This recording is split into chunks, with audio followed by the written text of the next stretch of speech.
Y si la mayor amenaza para Singapur no es otro puerto ni un canal, sino una línea recta a través de Tailandia, Tailandia está ultimando los planes para un proyecto de infraestructura de 28.000 millones de dólares que podría cambiar la forma en que funciona el comercio global. ¿Cómo? Construyendo completamente alrededor de la geografía. 2 puertos enormes, un corredor de alta velocidad que los conecta, y una apuesta silenciosa de que la próxima década de la geopolítica no se parecerá en nada a la anterior. Esto no se trata de mover contenedores más rápido, sino de quién controla los puntos de estrangulamiento que importan. Hay un tramo de agua entre Malasia e Indonesia que la mayoría de la gente nunca ha escuchado nombrar. Tiene 550 millas de largo, en su punto más estrecho, apenas 1,5 millas de ancho, y cada día, aproximadamente el 30% del comercio marítimo mundial pasa por ahí. El estrecho de Malaca maneja más de 94.000 barcos cada año. Eso es una embarcación cada 6 minutos, las 24 horas del día, los 365 días del año. Si estás en Europa y compraste algo hecho en China, probablemente llegó a través de Malaca. Si llenas el tanque de tu auto en Tokio o Seúl, ese combustible casi con seguridad transitó por este estrecho. Aproximadamente el 80% de las importaciones de petróleo de China pasan por aquí. Eso equivale a unos 8 millones de barriles por día, atravesando un paso apenas más ancho que una autopista. Piensa en eso por un momento. La segunda economía más grande del mundo obtiene 4/5 partes de su energía a través de una vía marítima tan angosta que podrías ver el otro lado en un día despejado. Ahora viene la parte incómoda. No hay alternativa. Los barcos que viajan entre el Océano Índico y el Océano Pacífico tienen 2 opciones: pasar por Malaca o navegar miles de millas al sur rodeando Indonesia y Australia, lo que añadiría semanas al viaje y millones en costos extra de combustible. Para los buques portacontenedores, petroleros y graneleros, Malaca no es solo conveniente, es inevitable. Los estrategas navales lo llaman un punto de estrangulamiento. Esa es una forma educada de decirlo, es una vulnerabilidad geográfica que no se puede solucionar.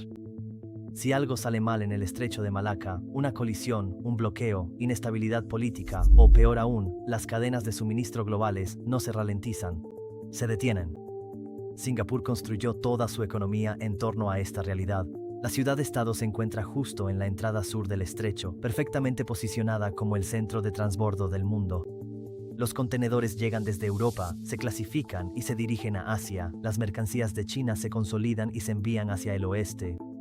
Es un billete de lotería geográfico que ha dado frutos durante generaciones. Pero las ventajas geográficas tienen una debilidad. Solo importan mientras la geografía importe. Y ahí es donde entra Tailandia. La idea de cortar a través de Tailandia no es nueva. Durante más de 3 siglos, ingenieros y políticos han soñado con excavar un canal a través del istmo de Kra, la parte más estrecha de Tailandia, conectando el continente con la península malaya.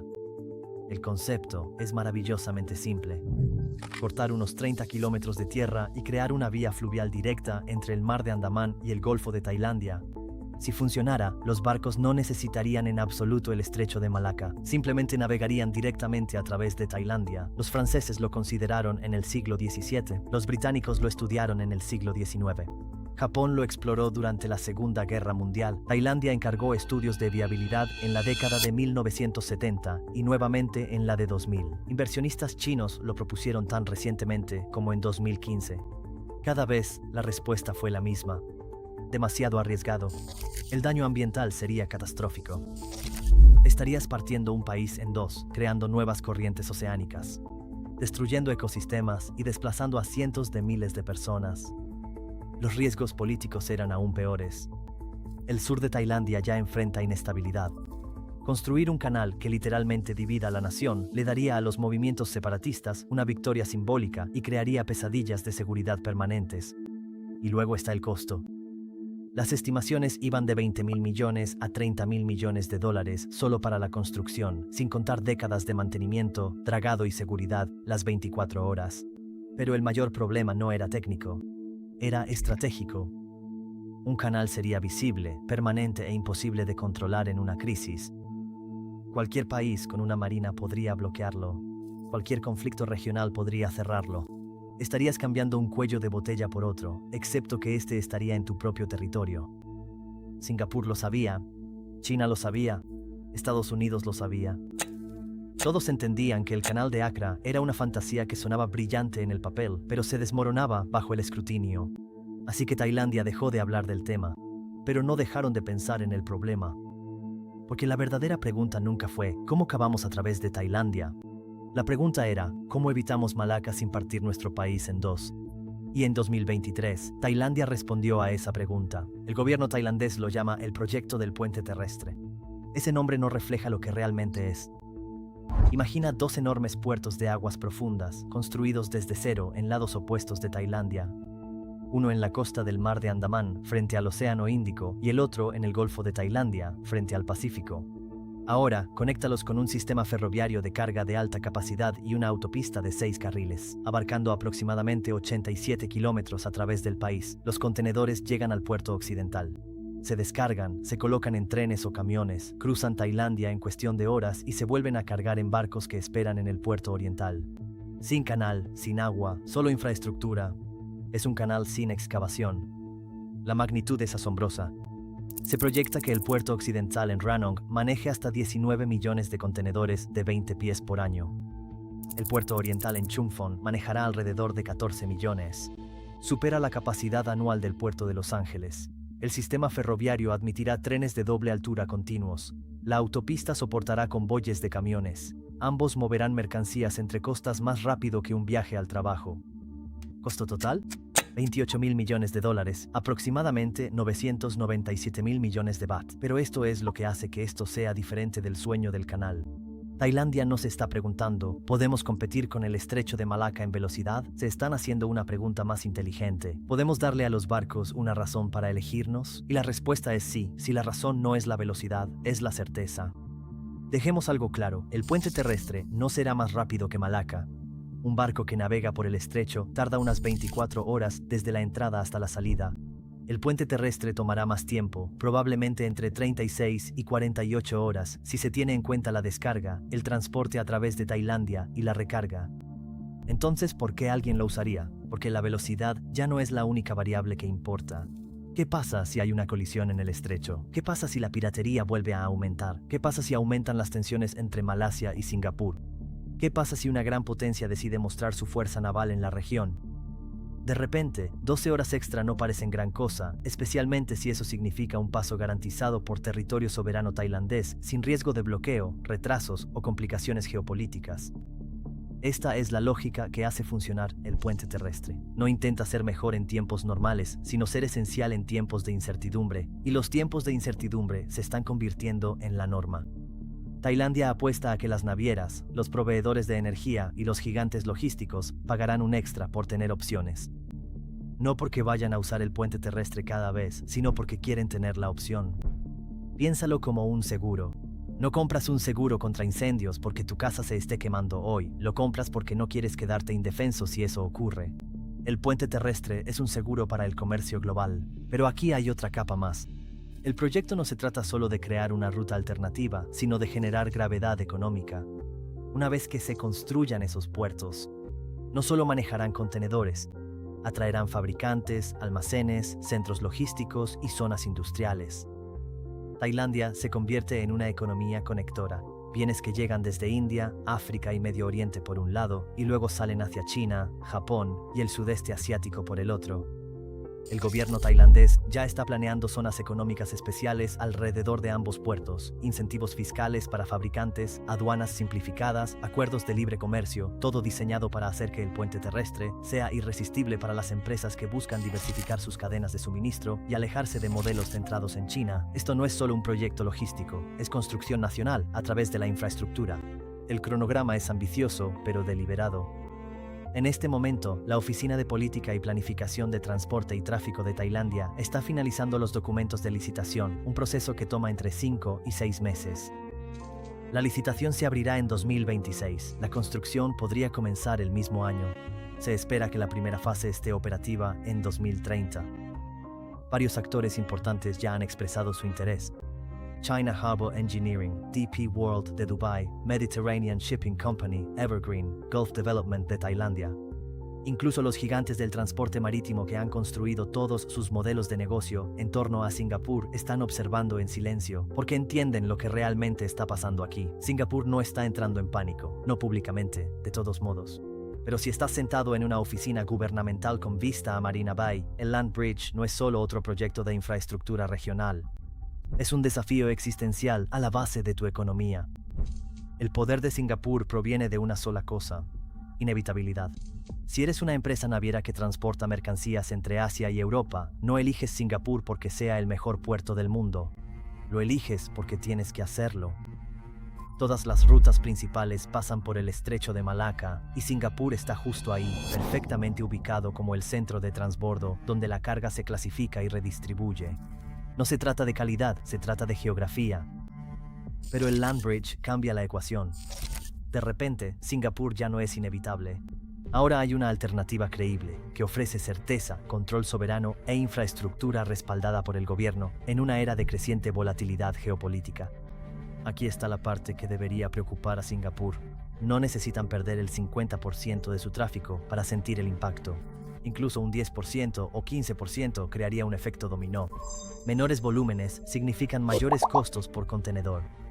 Mayores costos hacen que las navieras empiecen a negociar con más dureza o a mirar otros centros como Port Klang en Malasia, Kai Mep en Vietnam e incluso los nuevos puertos de Indonesia. La competencia se intensifica, los márgenes de ganancia se reducen. De repente, todo el modelo de negocio que convirtió a Singapur en una de las naciones más ricas del mundo empieza a verse frágil. Aquí está el escenario de pesadilla para Singapur. El Land Bridge no necesita reemplazar a Malaca, solo necesita existir.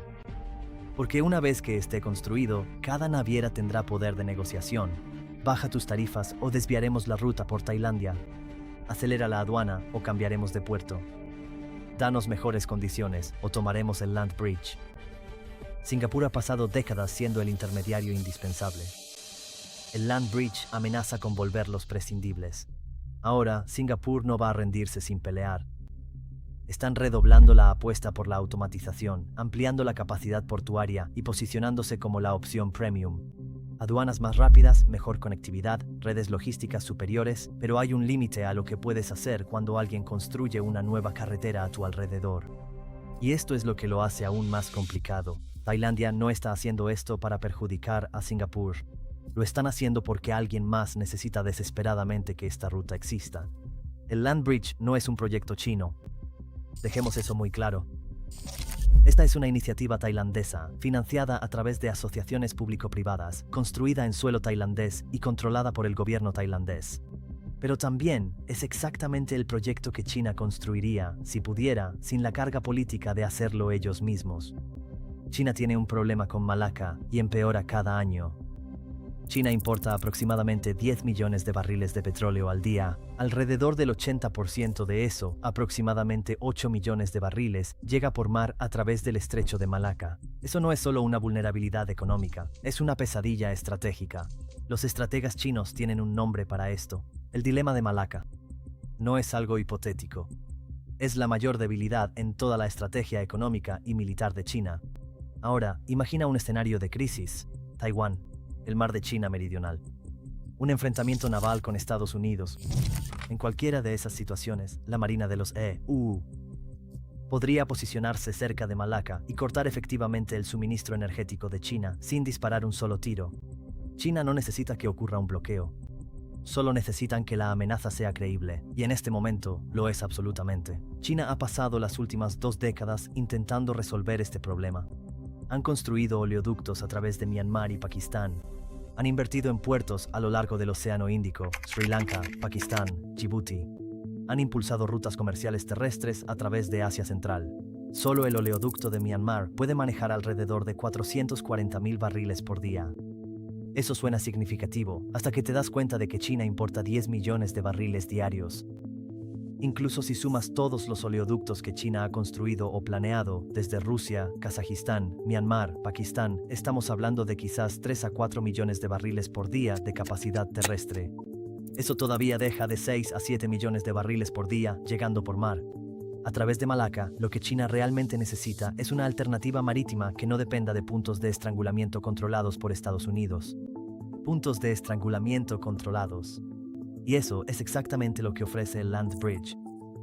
Los petroleros que llegan desde Oriente Medio pueden descargar en la costa occidental de Tailandia, en Renong, trasladar la carga a través del país por oleoducto o camión y volver a cargarla en barcos con destino a China, evitando por completo el estrecho de Malaca y cualquier posible presencia naval estadounidense. Presencia naval allí.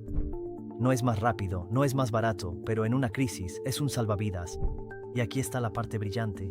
China no necesita ser la dueña, ni siquiera necesitan financiarlo. Todo lo que necesitan es que exista.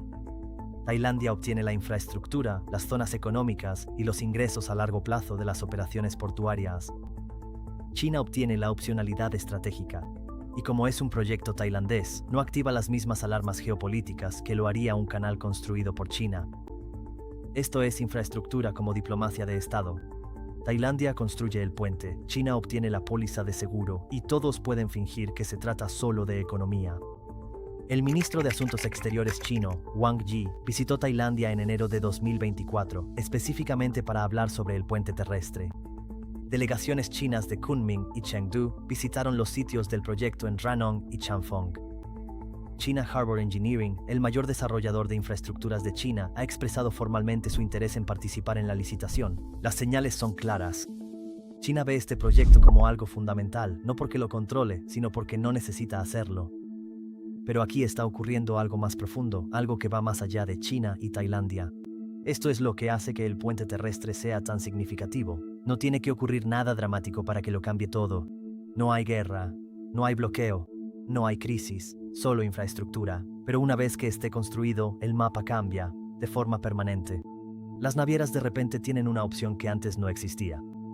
Los proveedores de energía cuentan con una ruta alternativa. Los fabricantes disponen de un nuevo centro logístico. Y cada país que depende del estrecho de Malaca ahora tiene que considerar un mundo en el que Malaca no es la única opción. El puente terrestre no reemplaza al estrecho, simplemente lo hace menos inevitable. Y en la geopolítica, la inevitabilidad lo es todo. Piensa en el Canal de Suez. Cuando se inauguró en 1869, no destruyó la ruta alrededor de África. Los barcos todavía van por esa ruta cuando lo necesitan. Pero Suez hizo que esa ruta fuera opcional. Y esa opcionalidad trasladó el poder hacia Egipto, hacia las potencias coloniales europeas y lejos de quienes controlaban el Cabo de Buena Esperanza. El Canal de Panamá hizo lo mismo. Antes de que existiera, los barcos que viajaban entre el Atlántico y el Pacífico tenían que rodear Sudamérica, un viaje de semanas. El canal no eliminó esa ruta, simplemente la volvió obsoleta para la mayoría de los fines comerciales. El puente terrestre está jugando el mismo juego, excepto que es un canal construido en tierra.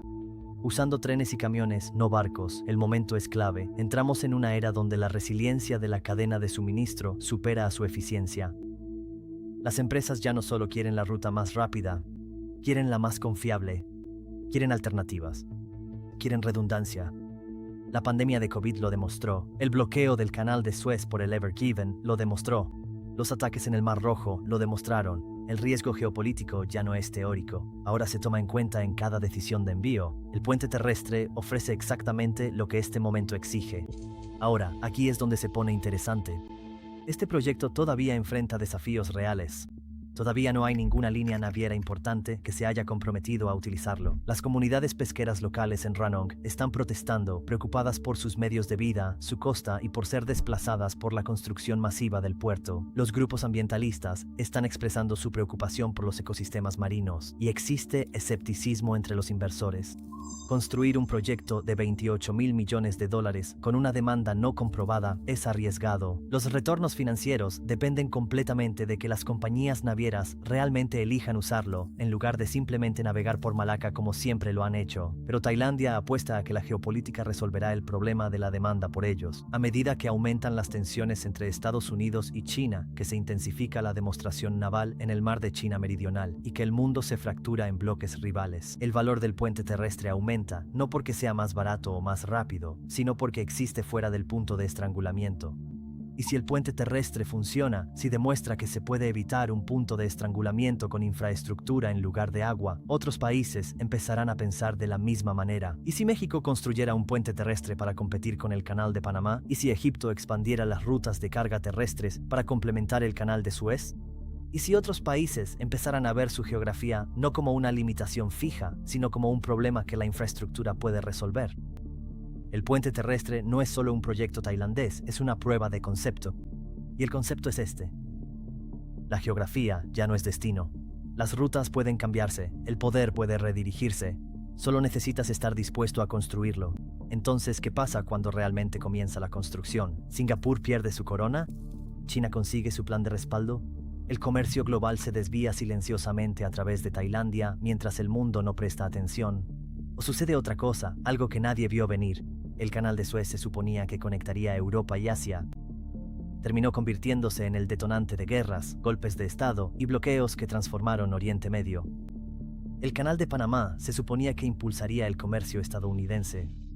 Terminó dándole a Estados Unidos el control de todo un hemisferio. El Land Bridge se está vendiendo como un proyecto económico. Pero la infraestructura nunca se trata solo de economía. En el próximo video analizamos 4 mega aeropuertos valorados en más de $50,000 millones y por qué son mucho más importantes de lo que la gente piensa. Eso es lo que viene.